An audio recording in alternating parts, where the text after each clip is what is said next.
Welcome back to Figure Depot. Tonight we're taking a look at the Amber Collection, Dr. Ellie Sattler, Jurassic Park. This is from the first film, and it features Dr. Ellie Sattler in her costume that she wore in the first film. She was also featured briefly in Jurassic Park 3.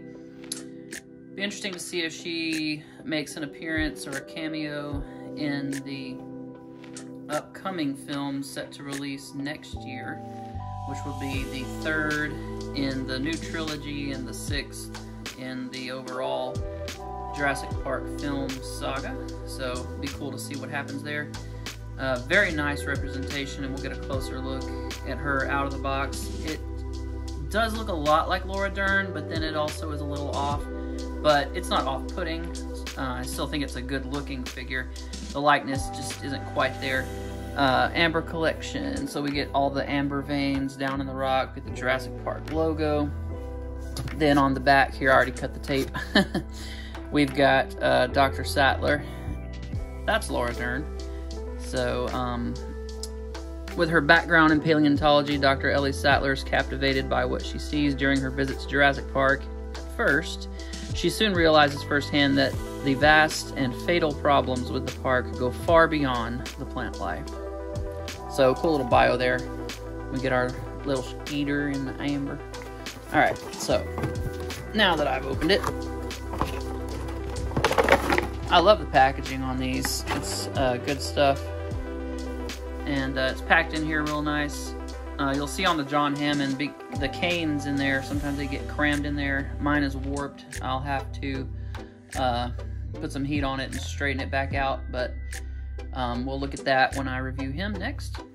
But she comes with the little radio belt so that she can contact them at the command center once she tries to get the power back on when she goes looking for Mr. Arnold and gets attacked by the velociraptors. So pretty cool little addition there. Of course, we've got the radio, 2 alternate heads, and we have like tight gripping hands, and then we have these larger gripping hands which are for holding the radio.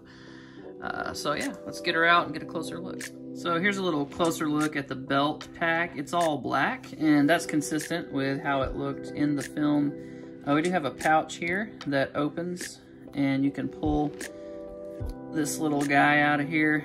It's like the flashlight that she used, and stuff it back in there and button it up. So a very cool addition there. You can see the texture on all the pouches and everything. It is just black plastic, no painted detail or anything like that. And then we have a holster here where you can stick her radio down inside the belt as well. So that's pretty cool.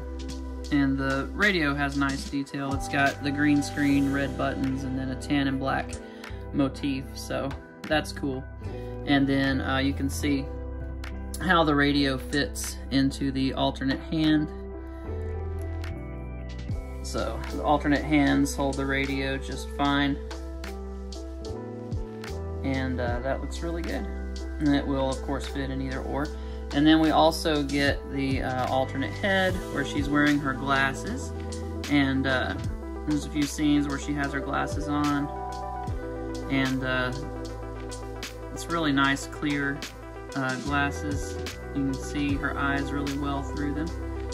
And the hair looks really good. There's not a wash on it, it's just a solid blonde color. They didn't do any kind of paint shading to bring out highlights or anything. That's just the light hitting it and bringing out the detail. So getting a close-up look at the figure. This is the head, of course, without the glasses, which she also appears in the film. With that representation, we do get some text on the back there. They should put that stuff on the bottom of their feet, but I mean, they've got other stuff on there too, so I guess that's why they don't do that now. But we do get peg holes, that's good, and that boot tread looks really nice and authentic. These are just your classic, you know, that kind of yellowy brown work boot. Got the socks there, and wrinkles in the pants look really, really good. She's got a watch on. The detail on it is very nice. We get a clock face with hands. We've got her shirt tied up here And I don't know, this is not going to be removable unless you pop the arms off and the head. And I'm not going to try to do that tonight. I've been at work all day and I'm exhausted, so I'm just going to be content to not do it. But it's going to look weird because she'll have pink sleeves. Those do not come off.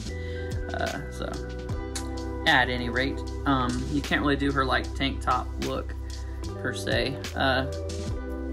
Yeah, but overall a good looking figure, and definitely consistent with what we saw in the film.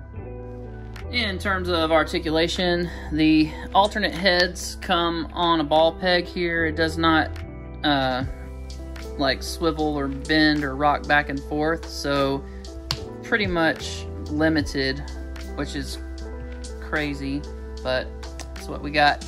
So you can't really look up or down. It's just kind of on there. It's essentially a swivel is all it is. There's no point putting the ball peg on there because they don't have the disc hinge, so they can't move around, look around, or anything. The arms come out to the side just fine, rotate 360. We do get a bicep swivel right in the center of the bicep. Then we get a double jointed bend, which is slightly hindered by the sleeve sculpt. So, but you know, it's still fine. And then the waist swivels, it's kind of on a ball peg down into the torso, so it just kind of rocks back and forth. And then we have the same thing going from the abdomen into the upper torso. Legs will kick 90 degrees. That's one thing these figures do have, because the articulation is somewhat rudimentary and basic.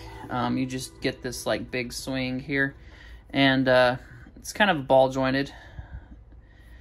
So, but it still kind of almost has that classic Mattel crotch pit look to it. You can see these cuts here, but they've made it a little less blatant, so that's fine. We do get a nice thigh cut here at the shorts. We do get double jointed knees that will kick all the way to the buttocks. Let's see if we got ankle pivot this time. No, we did not. We did not. We just basically get swivels, so. Yeah, they've really got to work on the ankle articulation on this series. It's really sad how useless it is. You just get a very slight rock, but I mean, it's essentially useless. So when you do your dynamic, you know, poses, foot's gonna kick up funny like that. You're not gonna be able to plant the feet. But anyway, still a good looking figure, and you know, very happy with the appearance of the figure. Just to give you an idea of how she scales with the Velociraptors, which she has a fun time running away from in the film, there you go.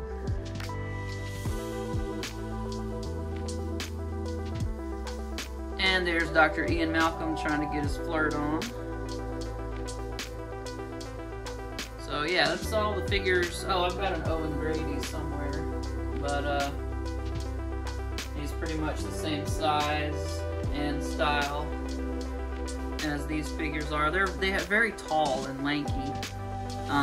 Jeff Goldblum's character was, but Owen Grady's character was definitely not.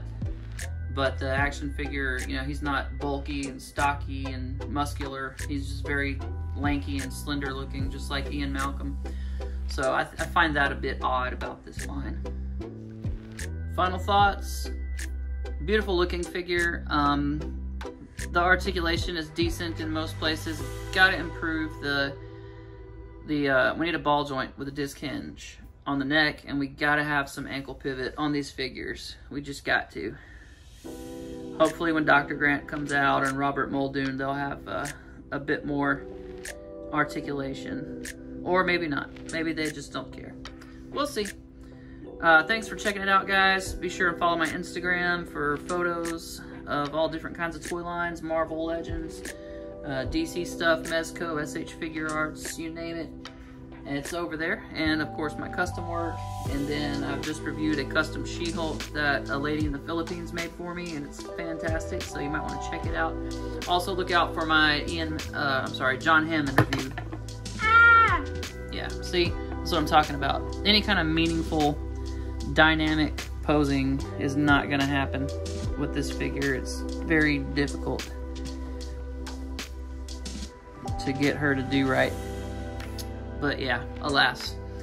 Those are my complaints. Otherwise, it's a great figure. I would pick it up. Anyway, check out my Instagram, and I'll see you on the next video. Thanks.